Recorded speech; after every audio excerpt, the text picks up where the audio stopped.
안녕하세요. 이인철 변호사입니다. 자, 오늘도 활기차고 재미있게 강의를 하도록 하겠습니다. 자, 이번 시간의 강의는요, Constitutional Law, 컨로라고 줄여서 말하는데 이제 헌법이죠. 얼마 전에 우리나라에서도 헌법적으로 굉장히 중요한 일이 있었잖아요. 우리나라든 미국이든 헌법은 굉장히 중요한 법입니다. 법 중에서 최고의 법이 헌법이다. 그래서 우리나라 헌법재판소가 있죠. 미국에서는 이제 연방대법원에서 이제 어떤 법률이 헌법에 위반되면 그 법률을 무효로 하기로 하니까 헌법이 굉장히 중요하고요. 또 이제 우리 국민의 기본권을 또 보장하는 법이기 때문에 이 헌법은 굉장히 중요하고 또 시험에서도 굉장히 중요하다 이렇게 보시면 되겠습니다. 제가 이제 2024년에 캘리포니아 이제 바 시험에 이제 합격을 했는데 특이하게 미국에서는 이제 변호사 합격하면 이제 오스를 해요.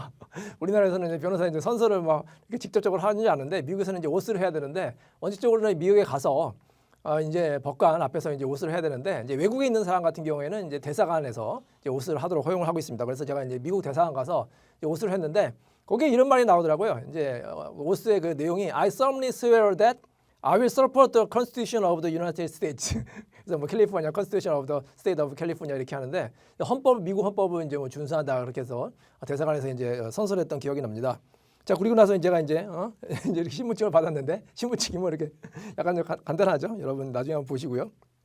이렇게 항상 이렇게 여러분 그 공부하시다가 힘들면은 상상을 하세요. 내가 이제 나중에 합격해서 이제 뭐 대사관이나 아니면 미국 가서 선서를 한다. 얼마나 이제 뿌듯합니까? 뭐 이제 겸사겸사 미국에 이제 여행을 가도 되고 그래서 그런 좀 항상 공부할 때 여러분 이제 상상을 하시는 게 좋아요. 비주얼라이제이션이라고 하잖아요. 내가 이제 합격하면 뭘 할까? 저 같은 경우에는 이제 미국 변호사 시험 준비하는 큰 목표 중에 하나가 강의를 하는 거거든요. 이렇게 오늘처럼 강의를 하는 게 제 꿈인데 제 꿈이 실현되는 것 같아서 정말 너무너무 기쁩니다. 여러분도 내가 공부하는데 항상 목표의식이 있어야 돼요. 목표의식이 있으면 지금 좀 힘들어도 힘차게 나아갈 수 있으니 꼭 목표의식을 비주얼라이제이션 하시고 열심히 노력하시기 바랍니다.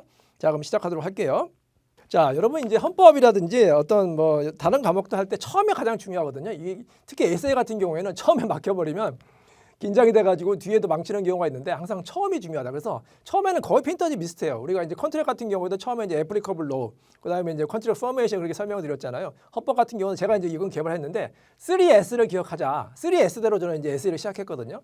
3S라는 건 S로 시작하는 게 세 가지 크게 중요한 개념이 있다 이렇게 제가 이제 발견했는데 첫 번째는 바로 스테이트 액션. 그다음에 두 번째가 아니라 sovereign immunity, 세 번째가 standing. 이 순서대로 저는 이제 계속 이제 문제를 풀어서 에세이 풀으니까 웬만한 이제 앞에 중요한 논점 놓치지 않더라고요. 그러니까 처음에 이제 state action, government action이라고 하는데 이건 뭐냐면 어떤 행위가 국가의 행위냐, 정부의 행위냐, 그게 이제 묻는 거예요. 뭐 예를 들어서 이제 여기 이제 그림도 있는데 제가 문제를 내볼 테니까 여러분 맞춰보세요. 미국의 유명한 이제 뭐 하버드 대학이다, 뭐 스탠퍼드 대학이다. 그런 대학에서 어떤 뭐 학생에게 뭐 예를 들어서 뭐 종교의 자유를 침해한다든지 뭐 학습권을 침해한다든지 언론 자유에 침해를 했다. 그럼 그 학생이 미국 연방대법원에 소송을 할 수 있을까요? 하버드 대학이나 스탠퍼드 대학에서 내 권리 침해 당했다. 그렇죠. 사립이면 안 되는 거죠. 원칙적으로. 그 경우는 어떻게 되겠어요? 시빌 액션으로 가야죠. 민사소송 가야 되죠. 근데 이런 경우 어떻게 해요? 주립대학이다. 뭐 미국의 유명한 주립대학이 뭐가 있을까요?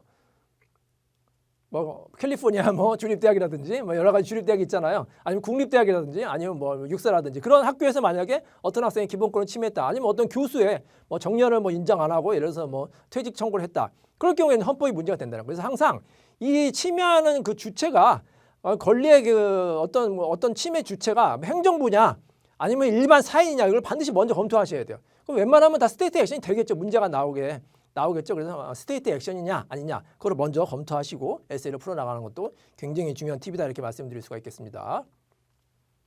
자, 그 다음에 두 번째 S는 이제 sovereign immunity. 이건 무슨 말일까요? sovereign immunity. 약간 생소할 수가 있는데요. 요거는 이제 뭐 주권 면제 이렇게 보시면 되겠어요. 이건 뭐냐면 약간 예전 개념인데 뭐냐면 이거 11th Amendment 나오거든요. 11th Amendment brought suit against states in federal court. 그래서 이제 일반 시민이 시티즌이 예를 들어서 그 캘리포니아 주라고 하면 캘리포니아 주에도 연방 법원이 있거든요. 그 연방 법원에다가 캘리포니아를 상대로 소송할 수 없다. 이런 이론이 있었어요. sovereign immunity. 그래서 예전에는 뭐 그런 어떤 주에 있는 그 주민이 그 주를 상대로 소송하기 굉장히 어려웠는데 이제 이게 많이 예외가 이제 워낙 많아서 이제 요즘에는 이제 주를 상대로도 이제 소송하는 경우가 많은데 요것도 이제 써주는 게 좋아요.